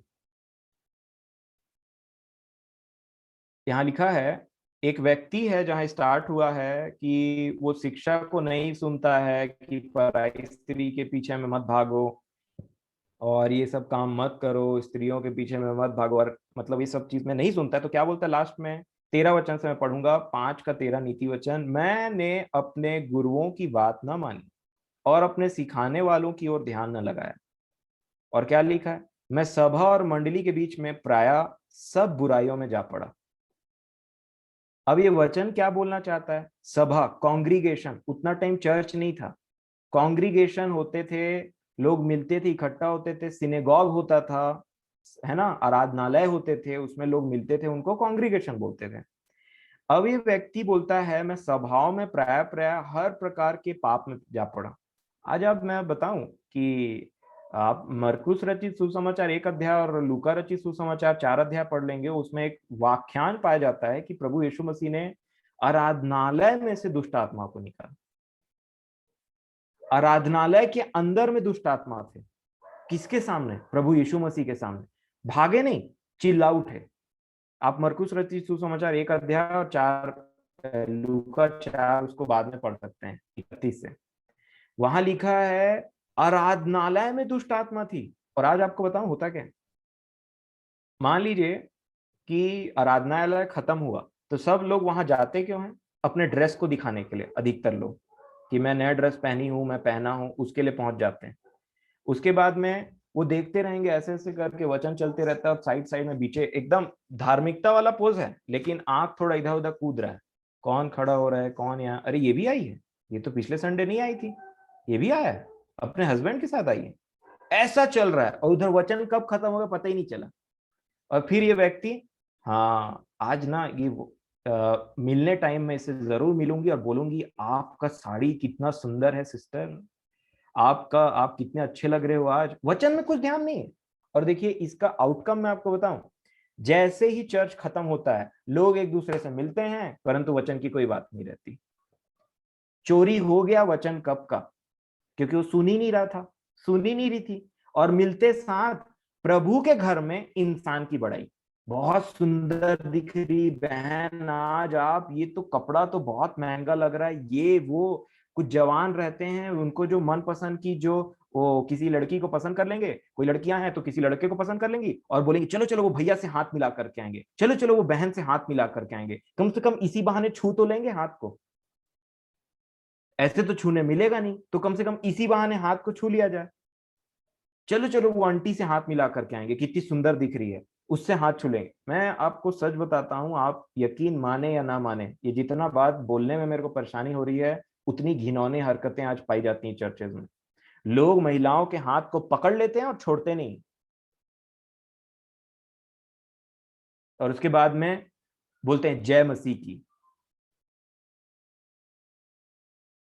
बंद करिए ये धंधा। लोगों को नहीं दिखता होगा, परंतु बहुत लोगों को समझ में आ जाता है। बहुत सारी स्त्रियों ने बहुत सारे चीजों को अपने हृदय में छुपा करके रखा है, और वो अपने, मैंने हमेशा से बोलता हूँ, अगर वो किसी के बारे में बोलना स्टार्ट कर दी तो लोग को सिर झुकाने और सिर छुपाने के लिए जगह नहीं मिलेगा कि ऐसे ऐसे हरकत उनके साथ में हुए हैं। एक स्त्री, मैं समझता हूँ, बचपन से लेकर के इवन एक बहुत ही ज्यादा उम्र तक ये सब चीजों को झेलते रहती है। कभी कोई बच्चा आकर के उनको गलत तरीके से छूने की कोशिश करेगा, कभी कोई कुछ होने की जरूरत पड़े, ये क्या है? आप मत समझ लीजिएगा कि छोटे बच्चे के अंदर में वो चीज नहीं है, वो छोटे से ही उस चीज को लेकर के बढ़ रहा है, आगे बढ़ रहा है। और आप मत सोच लीजिएगा, ये बहुत बेकार चीज है, बहुत बेकार। ये कितना बेकार है। अब आप बाइबिल के अच्छे पढ़ने वाले हैं, इसलिए मैं ज्यादा आपको नहीं पढ़वाऊंगा, लेकिन मैं आपको ये जरूर बोलूंगा, आप नीति वचन पढ़ते होंगे डेली डेली। नीति वचन 1 अध्याय, 2 अध्याय, 3 अध्याय और 4 अध्याय, इसमें एक शी है। क्या है इसमें? एक इसमें स्त्री है, और उसका नाम क्या है? उसका नाम है बुद्धि। बाइबिल दो शी के बारे में बात करती, दो शी। एक शी 1 से 4 तक, एक स्त्री का नाम लिखा है वो बुद्धि है, उसे अपनी बहन बना। और दूसरी शी के बारे में 5 अध्याय से 7 अध्याय तक चलता है। 4 अध्याय बुद्धि के बारे में, और 3 अध्याय है एक ऐसी स्त्री के बारे में जो क्या है? एडल्ट्रेस, प्रोस्टिट्यूट, एक वेश्या, एक व्यभिचारिणी, है ना। और इसमें हमको समझना है मेरे प्रियो कि बाइबिल में नीति वचन जो बुद्धि की पुस्तक है हमको क्या बताती है? बुद्धि को पहले समझो, और उसके बाद में जो बाकी की बात है उसमें व्यभिचारिणी के बारे में समझो। यही बुद्धि है, अगर जिसमें बुद्धि है वही इस चीज से बचता है। और जिसमें बुद्धि मतलब जिसमें परमेश्वर पिता की बुद्धि और विजडम है, वही इन चीजों से बचता है या बचती है। और आप सोचिए, नीति वचन जैसी पुस्तक में दो शी हैं। मैं इस चीज को देख रहा था, प्रभु ने आज मुझे दिखाया, एक शी को हम विजडम बोलते हैं, बुद्धि बोलते हैं, और दूसरी शी को, और दोनों एक दूसरे के अगल बगल खड़ी हैं। इसमें से पैर फिसला तो डायरेक्ट इसके मुंह में। जहां परमेश्वर पिता का भय गया, बुद्धि गई, और उसके बाद में डायरेक्ट हम इसमें फिसल जाते हैं। और अब मैं आपको एक बात बताना चाहता हूं जिससे आपको ये चीज और अच्छे से समझने में मदद मिलेगा। एक स्त्री को, एक खराब स्त्री को दो चीजों से डिनोट किया गया है ना। मैं आपको रिक्वेस्ट करूंगा कि आप सबोपदेशक 7 अध्याय और 26 वचन देखेंगे। सबोपदेशक 7 अध्याय 26 वचन लिखा है, मैंने मृत्यु से भी अधिक दुखदाई एक वस्तु पाई, मृत्यु से भी अधिक दुखदाई एक वस्तु पाई, अर्थात वह स्त्री जिसका मन फंदा और जाल है और जिसके हाथ हथकड़ियां हैं। जिस पुरुष से परमेश्वर प्रसन्न है वही उससे बचेगा, परंतु पापी उसका शिकार होंगे। ये इसका सिंपल सा क्राइटेरिया। जो प्रभु को प्लीज करता है, जो प्रभु जिससे प्रसन्न है, सिर्फ वही बच सकता है, ये बाइबल बोलती। और जो प्रभु से प्रसन्न नहीं है, आप बाहर से उस व्यक्ति को कितनों भी सीधा साधा समझिए, अंदर में कभी नहीं जान पाएंगे कि वो क्या चीज है। एकदम 100% बात है ये। आप देखिए कि कोई व्यक्ति का मन इतना खराब हो जाता है कि वो 5 साल की बच्ची, 2 साल की बच्ची, 3 साल की बच्ची को बच्ची नहीं समझता है। और ऐसे ऐसे केसेस आते हैं हमारे सामने जिसको सुन करके आपको यकीन नहीं होता होगा कि ऐसे दुनिया में लोग रहते हैं। क्यों? अगर मैं आपको बताऊं, वो व्यक्ति आपके सामने में खड़ा कर दूंगा ना, तो आप पहचान नहीं पाएंगे कि ये आगे चल के क्या करने वाला है, क्योंकि सब चीज हृदय के अंदर में, सब चीज हृदय के अंदर में। और यहाँ पे एक बात लिखा है, मैंने मृत्यु से भी अधिक दुखदाई एक वस्तु पाई। मैं जब इस वचनों को प्रभु ने मुझे दिखाया अपनी आत्मा के द्वारा, तो मैंने बोला, प्रभु आपने अपने बाइबल में, अपने वचन में ये खराब स्त्री को दो चीज से डिनोट किया है, और दोनों चीज से बढ़कर के कोई चीज मतलब मैं नहीं समझता हूं। पहला क्या कहा? मृत्यु से बढ़कर। शैतान को क्या चाहिए था मनुष्य पर जय पाने के लिए? मृत्यु।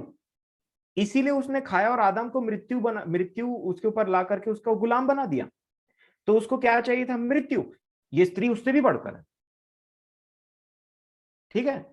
और आपको मैं बताऊं, ये जो अगर आप नीति वचन 5 अध्याय और उसका 3 वचन देखेंगे, नीति वचन 5 का 3, मैं समझता हूं आप हम सभी की आंखें खुल जानी चाहिए अभी। प्रभु का ऐसा अनुग्रह हो हम पर।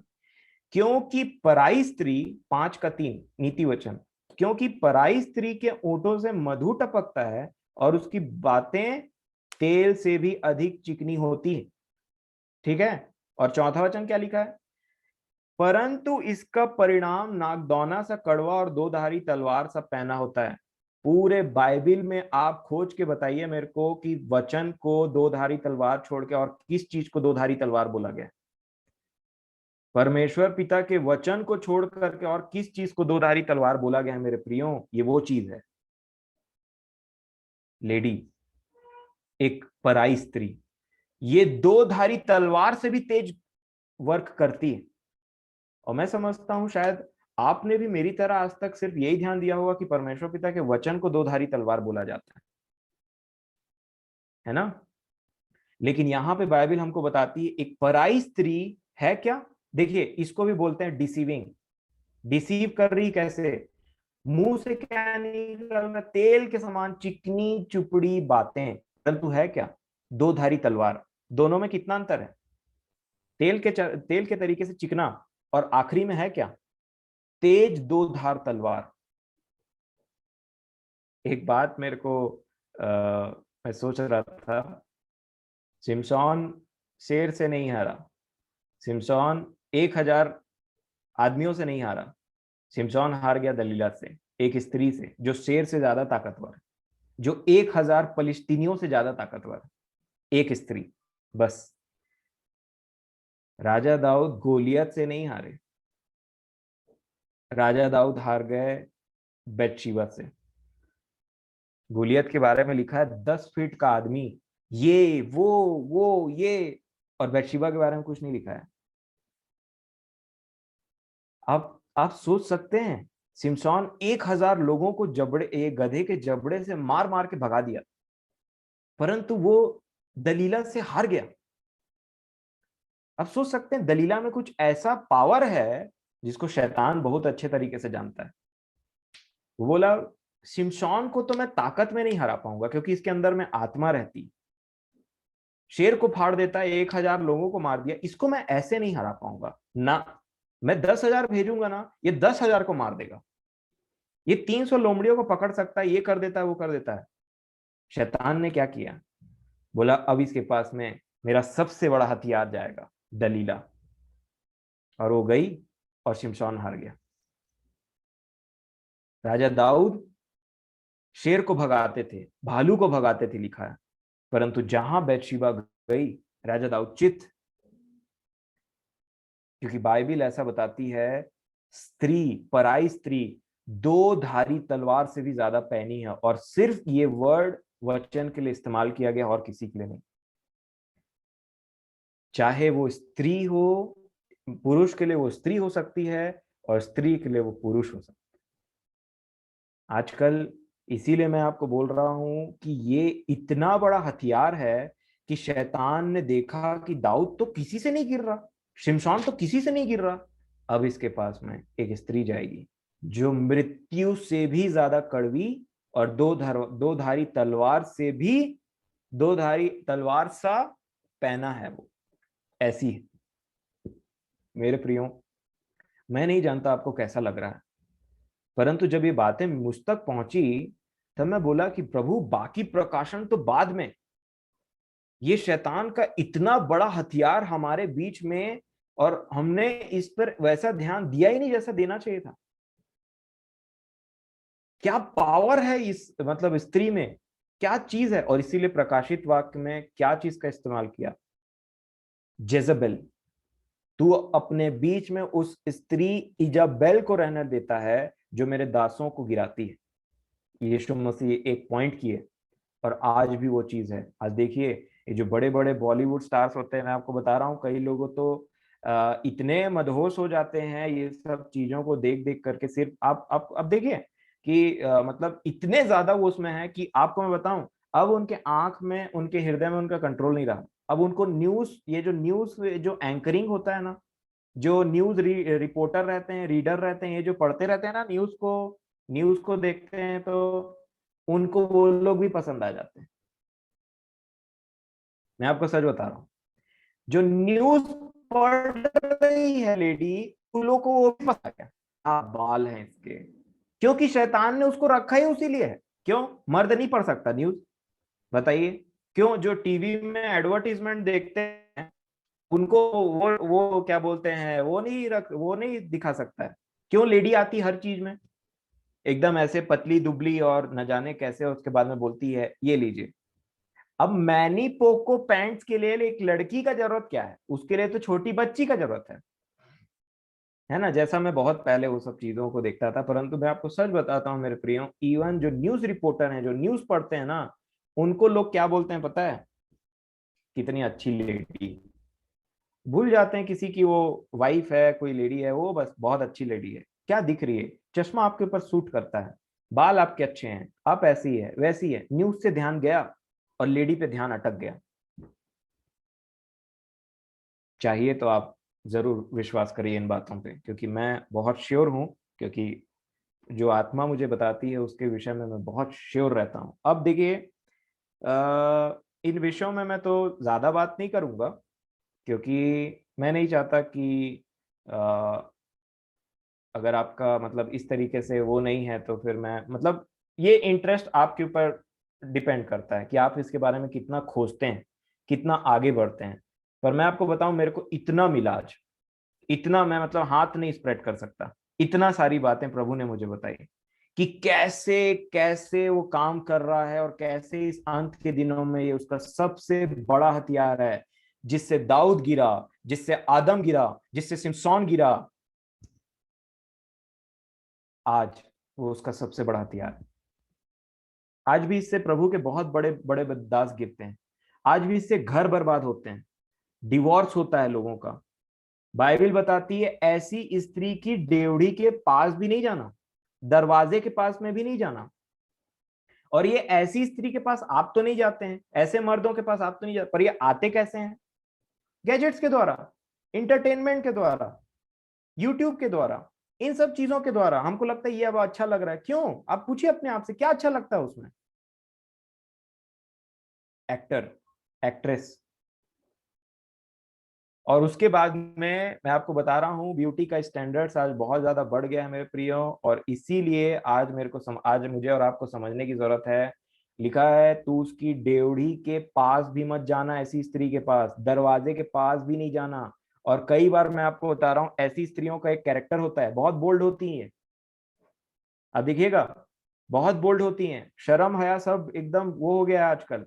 और चर्चे से ही स्टार्ट होता है। मैंने आपको बताया ना, मैं सभा में प्राय प्राय हर चीजों में जाकर के गिर पड़ा बोलता है। क्या होता है अब देखिए, आजकल लेडीज में कोई लहजा नाम की चीज नहीं हो गई है ना।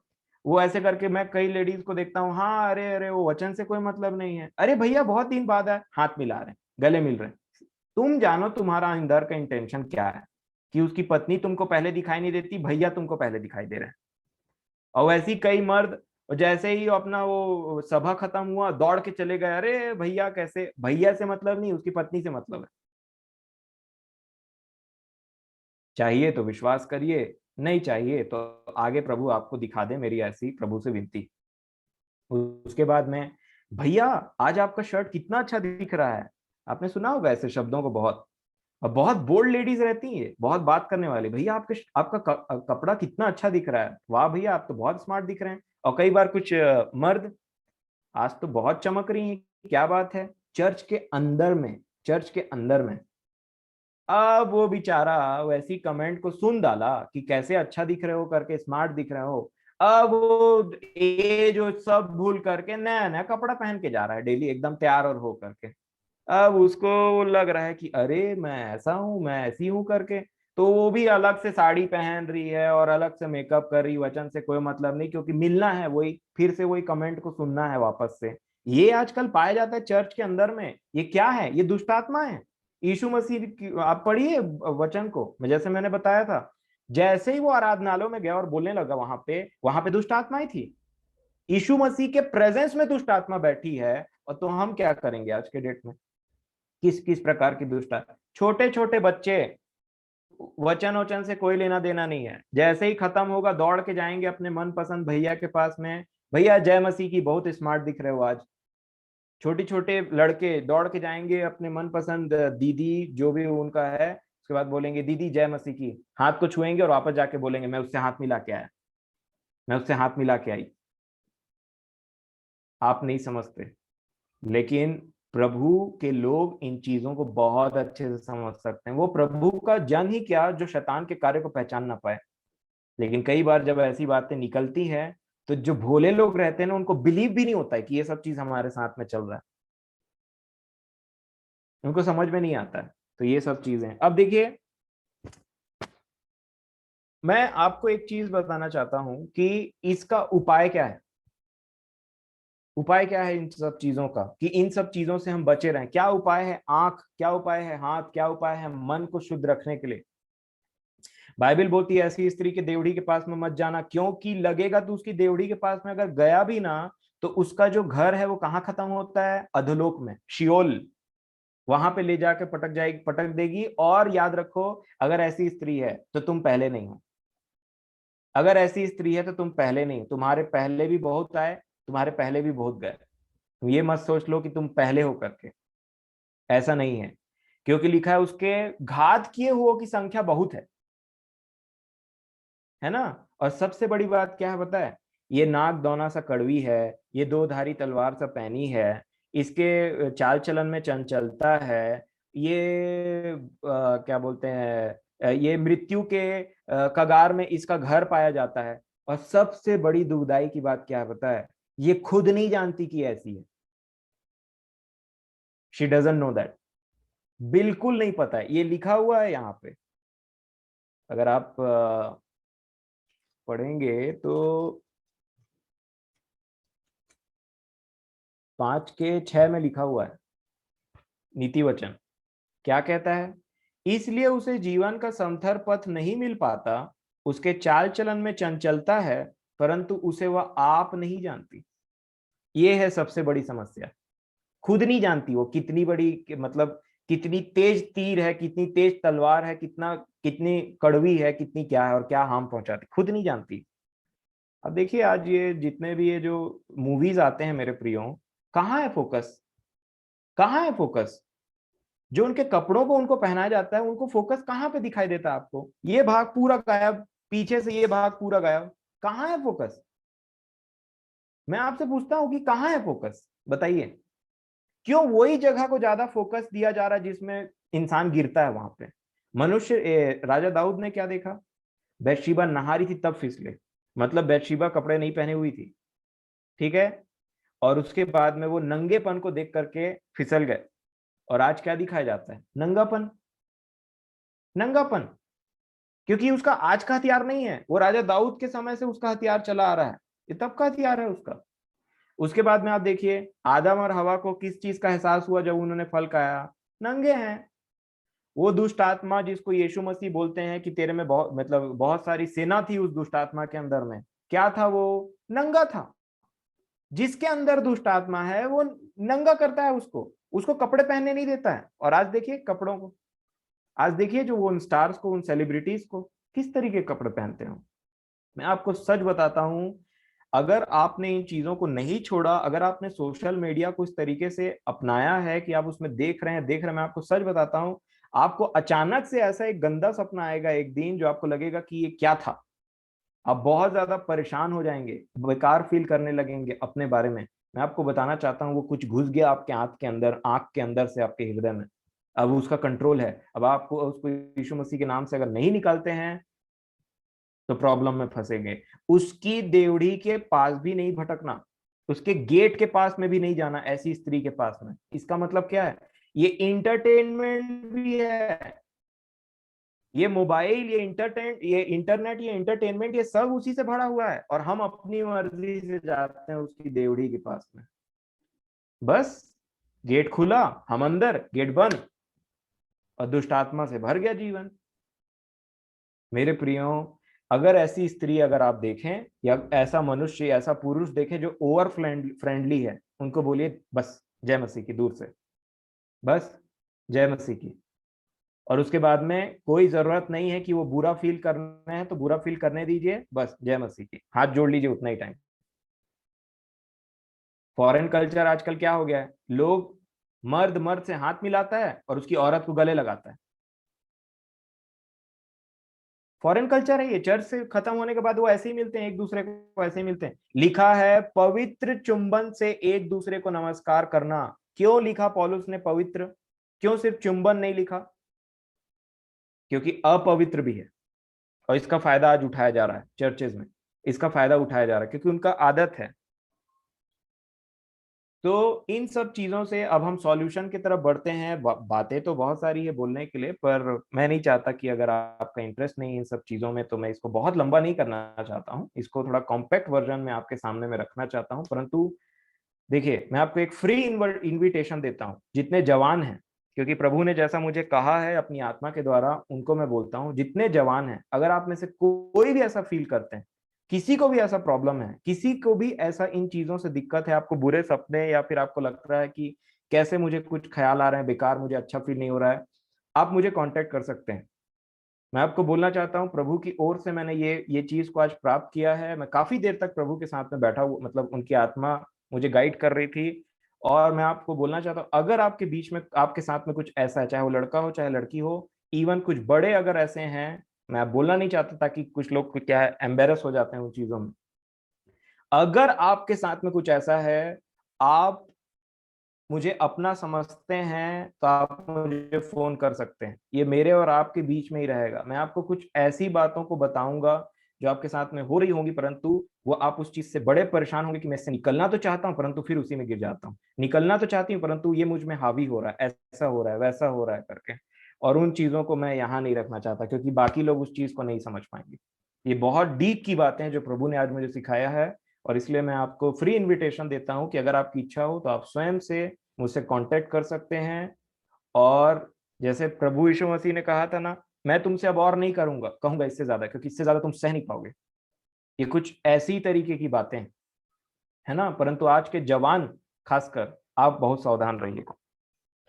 अब देखिए कि सॉल्यूशन की तरफ मैं बात कर रहा था। सबसे पहली बात मेरे प्रियो, मुझे और आपको समझने की जरूरत है, सभुपदेशक 7:26 में ही इसका उत्तर लिखा हुआ है। जो कोई प्रभु को प्रसन्न रखता है, जिससे कोई प्रभु प्रसन्न रहते हैं, वही, है ना, वही इससे बच सकता है। ठीक है। नीति वचन में भी आपने पढ़ा होगा, ऐसी स्त्री से वही बच सकता है जिससे परमेश्वर प्रसन्न है, और जिससे परमेश्वर प्रसन्न नहीं है वही इसके जाल फंदे में फंसता है। अब ये स्त्री कैसी है? अब सभोपदेशक 7:26 को आप अच्छे से पढ़िएगा, क्या लिखा है? नेट है, जाल फैलाए हुए, है ना, इसकी हाथ हथकड़ियां हैं, हथकड़ी के समान। कुछ लड़के और कुछ मर्द भी ऐसे होते हैं, आप सिर्फ स्त्रियों के बारे में मत सोच लीजिएगा ऐसे ही।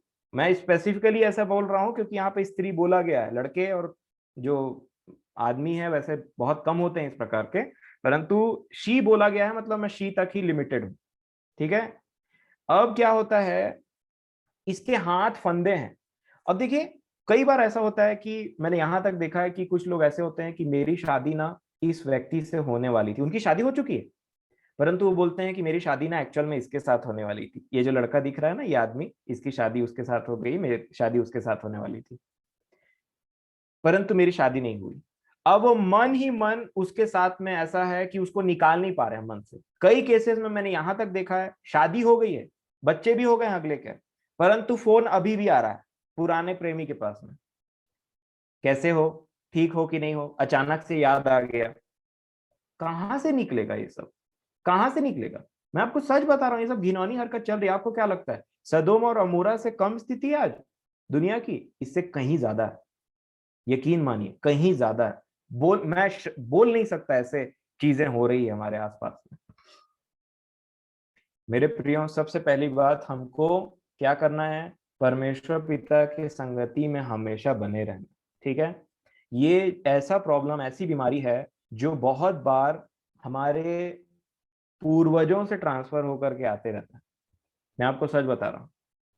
देखिए, अगर मैं आज किसी पाप के लिए मन नहीं फिराऊंगा और वो मेरे जीवन में रहेगा, तो वो ऑब्वियस सी बात है, वो आगे भी जाएगा, क्योंकि वो कर्ज है, वो बंधन है जिससे छुटकारा नहीं हुआ है मेरा परिवार का या मेरा, तो वो आगे भी जाएगा और वो जाते जाता है। परंतु एक आदमी जहां उस कर्ज को तोड़ता है, वो चेन को तोड़ता है प्रभु यीशु मसीह के नाम से, आत्मा में वो सामर्थ है कि वो फिर से खड़ा कर सकती है। उतना टाइम जब हमको तोड़ा जाता है, उन कर्सेस को तोड़ा जाता है मेरे प्रियो, मैं आपको सच बताता हूं, जनरेशंस के जो वो हैं, क्या बोलना चाहिए, कर्सेस हैं, जो श्राप हैं, वो टूटते हैं। और जब वो टूटते हैं, आप आजाद महसूस करेंगे। बट यकीन मानिए, जितना लंबा प्रैक्टिस उतनी लंबी लड़ाई चलेगी आपकी। और जब कभी भी आप इन सब बातों से लड़ें और तब आपको कुछ ऐसे विचार आने लगे, तो मैं आपको सच बोलता हूं, वो आप नहीं हैं, वो डीमंस हैं, वो दुष्ट आत्माएं हैं जो आपको ऐसा सोचने में मजबूर कर रही हैं। मैं आपको सच बताता हूँ, और ये इतने गंदे दुष्ट आत्माएं हैं, इतने गंदे दुष्ट आत्माएं हैं जिनको निकालना बहुत जरूरी है। नहीं तो ये आपके कॉन्शियंस को खराब और सड़ा सकते हैं, नष्ट कर सकते हैं ये। आपको लगेगा मैं अभी बिना प्रभु में नहीं आई हूं, परंतु आप बढ़ रहे हैं एक्चुअल में। उतना टाइम आपको बोलना है, हे दुष्ट, प्रभु यीशु मसीह के नाम से यहां से चले जाओ, मैं आजाद हूं। ये स्टेटमेंट आप याद रखिएगा, और जितने वचन आप बोल सकते हैं बोलिएगा। देखेंगे, मैं आपको पहले ही बताया था, ये जो दुष्ट आत्माएं, इनसे लड़ाई होती है, ये आत्मिक युद्ध है हमारा। आपको क्या लगता है ऐसे ही छोड़ देंगे, ये जाने देंगे? परंतु एक समय, मैं आपको इतना बता रहा हूं, आपको ये डिप्रेस भी बना सकते हैं। वो विचार जब आप प्रभु में आगे बढ़ते रहेंगे, तभी आपके ऊपर में अटैक करेंगे। और मेरे प्रिय, उतना टाइम अपना जबान बंद मत रखिएगा, नहीं तो ये आपको खा जाएंगे, ये आपको बहुत परेशान करेंगे। बोलिए, प्रभु यीशु मसीह के नाम से अब मेरा जीवन वैसा नहीं रहा।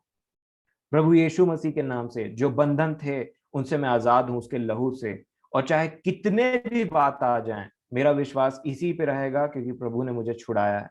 आप देखेंगे असीम शांति पाएंगे आप देखेंगे कि कैसे वो बंधन टूट रहे हैं, कैसे हम आजाद होते हैं, निकलते हैं उन चीजों से, और हम वैसे नहीं रहते जब हम जैसे हम पहले थे।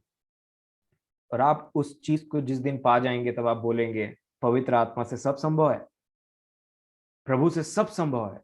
बस आप उन चीजों से परहेज करें, और उन जो भी चीजें जो आपको ढकेलती हैं या गिराने वाली बातें हैं, चाहे वो कोई स्त्री है, कोई वो पुरुष है, उससे बातचीत करना, कांटेक्ट रखना, या कोई मीडिया है, इंफोटेनमेंट है, सब चीजों से अपने आप को दूर रखें। मैं आपको बताता हूं, प्रभु परमेश्वर पिता अपनी असीम सामर्थ भेज करके, जिस दिन हम अपने आप को नम्र और दीन कर लेंगे, धीरे धीरे धीरे हमको खींच के निकाल लेंगे, और आप उन सब चीजों से शुद्ध हो जाएंगे। ये बहुत जरूरी है, अपने आंख को कंट्रोल में रखना। और आप देखेंगे कि आप जैसे थे पहले, अब वैसे नहीं रहेंगे। नहीं तो आप निकलेंगे और वो पड़ोस में ही कुछ ऐसा दिख जाएगा कि आप फिर गिर जाएंगे उसी में, फिर वही बातें ये वो करके। आपको लड़ना ही पड़ेगा, आपको जयवंत होना ही पड़ेगा, क्योंकि जयवंत होंगे तभी वहां जाएंगे। और यकीन मानिए, परमेश्वर पिता की आत्मा में इतनी सामर्थ है कि आपको एक्चुअल ज्यादा लड़ाई करना नहीं पड़ेगा। बस उसको असर दीजिए, जैसे लिखा है ना, परमेश्वर के क्रोध को असर दो, वैसी परमेश्वर के आत्मा को असर दो, बस। फिर देखिए कितना मजा आता है।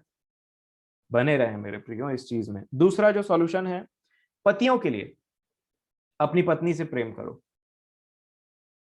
अपनी पत्नी से प्रेम करो। खूब प्रेम करो, अपने बच्चों से ज्यादा प्रेम करो, अपने पड़ोसियों से ज्यादा प्रेम करो, अपने भाई से ज्यादा प्रेम करो, अपनी बहन से ज्यादा प्रेम करो, खूब प्रेम करो अपनी पत्नी से, खूब सराहो, खूब अच्छे से रहो। क्या लिखा है 9 के 9 में? क्या लिखा है सभोपदेशक?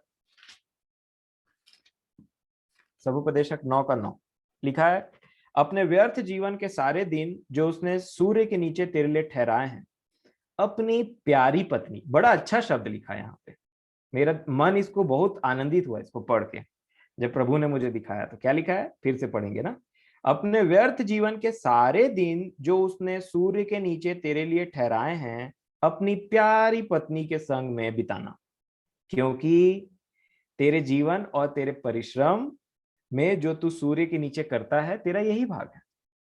जो पत्नी दिया है ना, उससे खूब प्रेम करो, अपने ही सोते का पानी पिया करो, उसी से संतुष्ट रहो, उसी से खूब प्रेम करो, क्योंकि प्रभु ने उसको आपके साथ में जोड़ा है। पतरस में तो यहां तक लिखा है कि अपनी पत्नी के साथ में अंडरस्टैंडिंग रखो, नहीं तो तुम्हारे प्रार्थना रुक जाएंगे। इतना इंपॉर्टेंट है आपकी पत्नी। आप जितना भी वो इज्जत दे लीजिए अपने पड़ोसी को, अपने भाई को, अपने बहन को, जो भी है, पत्नी के साथ ठीक से नहीं व्यवहार किया तो आत्मिक जीवन नीचे जाएगा, आत्मिक जीवन नीचे जाएगा। अब देखिए क्या होता है, मैं आपको बताऊं, इंसान ना, पता नहीं मेरे नाक में अचानक से ये एलर्जी कैसे हो गया, थोड़ा सा इचिंग होना स्टार्ट हो गया है। प्रभु सहायता करें इन बातों में। तो अब देखिए, एक व्यक्ति जब उसका कोई दूर का दोस्त आता है, दूर का रिश्तेदार आता है, कोई भी आता है, उससे बड़े अच्छे से व्यवहार करता है, एकदम प्रेम से व्यवहार करता है ना, जी ये वो आपको मैं क्या खिलाऊं, कैसे करूं, ये करूं, हम पूरे पहुनाई में लग जाते हैं। परंतु जो पत्नी आपके साथ में इतने सालों से रह रही है, आप उससे कैसे बात करते हैं, कितना इज्जत देते हैं आप? अगर मैं आपको सच बोलता हूं, अगर आप अपनी पत्नी को इज्जत नहीं देते हैं बाहर वालों से ज्यादा, आप बैक स्लाइड हो रहे हैं मेरे प्रियो, कहीं ना कहीं आप पीछे हट रहे हैं मसीही जीवन में। मसीही जीवन में ये भी बोला है कि तुम दूसरों को प्रेम करो, भाई को प्रेम करो, पड़ोसी को प्रेम करो, लेकिन क्या लिखा, पत्नी के साथ में ठीक से व्यवहार नहीं किया भैया, तो प्रार्थनाओं को रोक दूंगा मैं। पत्नी के साथ में ठीक से, मैं बोलता हूं सबसे ज्यादा उसी से लिपटे रहिए, उसी से प्रेम करिए। याद करिए जब शादी हुआ था, हाँ याद करिए, शादी हुआ था तब क्या था, कितना प्रेम था। अरे लो ना, पहले आप, पहले आप, पहले आप, ऐसे वाला। और उसके बाद में जब शादी को 10-15 साल हो गए और आपने एनिवर्सरी मना लिया, उसके बाद जो केक बचा है वही एनिवर्सरी का 15 साल 20 साल वाला, उसी के लिए फाइट चल रहा है अलग से एनिवर्सरी के दिन। अरे ऐसा वैसा ऐसा वैसा करके नहीं। मैं आपको बताना चाहता हूं कि मेरे प्रियो, सबसे ज्यादा आपके लिए यही भला है कि आप अपनी पत्नी से प्रेम रखें, बुढ़ापे तक उससे प्रेम रखें। पत्नी पत्नी अपने पति से, पति अपने पत्नी से। एक विशेष बात यहाँ लिखी, अपनी प्यारी पत्नी से जीवन भर बड़े सुख से रहना। जैसे जैसे एज बढ़ते जाता है, बच्चों से प्रेम है, पत्नी से नहीं। अब देखिए, पुराने वो जो नियम में बताया गया है, वो इजहाक और रेबेका, अपने अपने बच्चे फेवरेट हो गए और उसके बाद में पति पत्नी में जमे नहीं रहा। पति पत्नी का आपस में प्रेम रखना बहुत जरूरी है।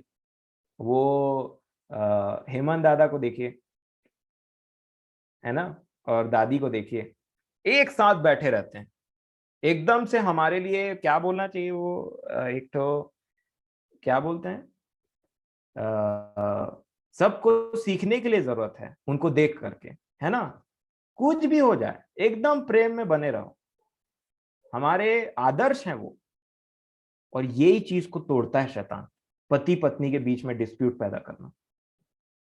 और कई बार क्या होता है, पति पत्नी ना बेचारे आपस में एक दूसरे को माफ नहीं कर पाते हैं, मन में रखे रहते हैं। 2 साल पहले ना, क्या बोलते रहेंगे, 2 साल पहले ना इन्होंने मेरे को सबके बारे में ऐसा कहा था, 2 साल पहले ना इसने ऐसा किया था, 5 साल पहले ना जब वो मेरे बड़े बच्चे का बर्थडे था ना, तो इसने मेरे को ऐसा बोला था। अरे कहाँ से आप प्रेम रखोगे एक दूसरे से? आपने तो मन में एक दूसरे के लिए कुछ बहुत बड़ा बर्डन रखा, आज उसको निकाल दीजिए, आज उसको निकाल दीजिए। पति पत्नी होने के बाद अगर सालों हो गए, क्या बोलते हैं, शादी को, उसके बाद भी नहीं जम रहा है तो कैसे बनेगा? समझ जाइए, यही है जिसके साथ में शादी हो गया और इसके साथ में समय बिताना है, जीवन बिताना है, और यही रहेगी। अब लव मैरिज हुआ हो चाहे अरेंज मैरिज हुआ हो, अब भाई यही पति है और यही पत्नी है। तो प्रेम से रहिए, प्रभु से प्रार्थना करिए, प्रभु हमारे बीच में और प्रेम बढ़ाएं। क्योंकि याद रखें, प्रभु और कलीसिया पति पत्नी ही है। और जैसे ही प्रेम ठंडा होता है, प्रभु बोलते हैं तू अपने पहले से प्रेम भूल गया। कलीसिया को क्या बोलते हैं? तू अपने पहले से प्रेम भूल गया। तो क्या वो पति पत्नी से नहीं बोलेंगे तुम अपने पहले से प्रेम को याद करो, तुम अपने पहले से प्रेम को भूल गए हो? पहले तुम आपस में एक दूसरे के साथ में बहुत बात किया करते थे, बहुत डिस्कशन होता था, बहुत बातों को लेकर के तुम एक दूसरे के साथ में निर्णय को लिया करते थे। अब क्या हो गया? कहां से आ गया वो दोस्त? कहां से आ गया वो फ्रेंड? जब आप पत्नी से बात नहीं करते और फ्रेंड के पीछे भागते हैं मोबाइल पकड़ के, सलाह लेने की बात होती है। अब पत्नी से बात होना बंद हो गया है, पति से बात होना बंद हो गया है, और यहीं पे प्रॉब्लम आती है। तो इसके बाद में हम देखेंगे यूसुफ के बारे में। बस इसको लास्ट खत्म करेंगे, देखते हैं यूसुफ कैसे बचे पोतीफर की पत्नी से। 39 उत्पत्ति 39, उत्पत्ति की पुस्तक 39 अध्याय और 10 वचन। 39 और 10 लिखा है नीति वचन में कि उसकी चिकनी चुपड़ी बातों पर ध्यान मत देना, है ना। और सिमसॉन और यूसुफ में ये डिफरेंस था। उत्पत्ति 39 और 10 में क्या लिखा है? और ऐसा हुआ कि वह प्रतिदिन यूसुफ से बातें करती रही, पर उसने उसकी न मानी कि उसके पास लेटे या उसके संग रहे। ठीक है, इंग्लिश में क्या लिखा है? इंग्लिश में लिखा है he would not listen to हर।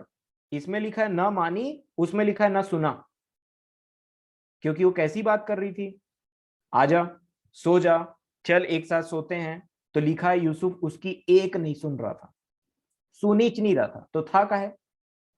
इसलिए था क्योंकि वो वहां काम करता है, इसलिए था कि वहां काम करता था, इसलिए वो वहां पे था। और यहां पे क्या लिखा है? उसके पास न लेटा न उसके संग रहा। संगति, संग, बुरी संगति। पोतीफर के पत्नी के पास में बैठता तक नहीं था यूसुफ। कई बार हमको लगता है कि हम देख तो रहे हैं ना, इससे क्या होगा, ये कुछ नहीं होगा, मेरे अंदर में उतना कंट्रोल है। हम देखते हैं कोई लेडी ऐसी है जो बहुत ही खराब कैरेक्टर की है, ठीक है, परंतु फिर भी बोलते हैं अरे ठीक है ना, हाथ तो मिला रही, क्या हुआ? या ठीक है ना, हमको अपने पास तो बुला रही कुछ पूछने के लिए, क्या हुआ? संगति, जैसे ही आप संग जाते हैं कुछ और बातें होना स्टार्ट होती। मैं जब कोरबा में था, मेनोनाइट में, मैं जवान सभा में प्रीच करता था। जब मैं बैंगलोर आया वापस, एक एक बहन का मैसेज आया कि कैसे हैं आप? मैं बोला ठीक हूँ। फिर उसके बाद में मैसेज आया, आप हम लोग को मिस करते हैं क्या? मैंने बोला मैंने तो ऐसा कुछ प्रचार किया ही नहीं था। जो इनका डाउट इस प्रकार का आ गया क्वेश्चन मार्क बन के कि आप हमको मिस करते हैं क्या? मैंने बोला देखिए, कोरबा चर्च मेरा बहुत पुराना घर रहा है, और मैं अपने हर भाई बहन को जो प्रभु यीशु मसीह के डर भय में रहता है उसको याद करता हूँ। मैं आपके प्रीचिंग को मिस करती हूँ। मैंने बोला भागना सही रहेगा अब यहाँ से, अब बात इधर उधर बढ़ रहा है करके। और मैं वहां से निकला और उसके बाद में फोन नंबर डिलीट हो गया और उसके बाद में आगे बढ़ गया। मेरे प्रियो, कई बार वहां पे रहना और सोचना कि ये हमको हार्म नहीं करेगा। कई बार देखिए कहीं कहीं चक्कर चलते रहता है, तो बोलते हैं कि अरे वो क्या बोलते हैं, उसको भी बुला लो, है ना, वो भी आ जाएगा, वो भी, उसका भी परिवार आ जाए। या पहले नहीं जानते, अचानक से बोलते चलो उसके घर चलते हैं।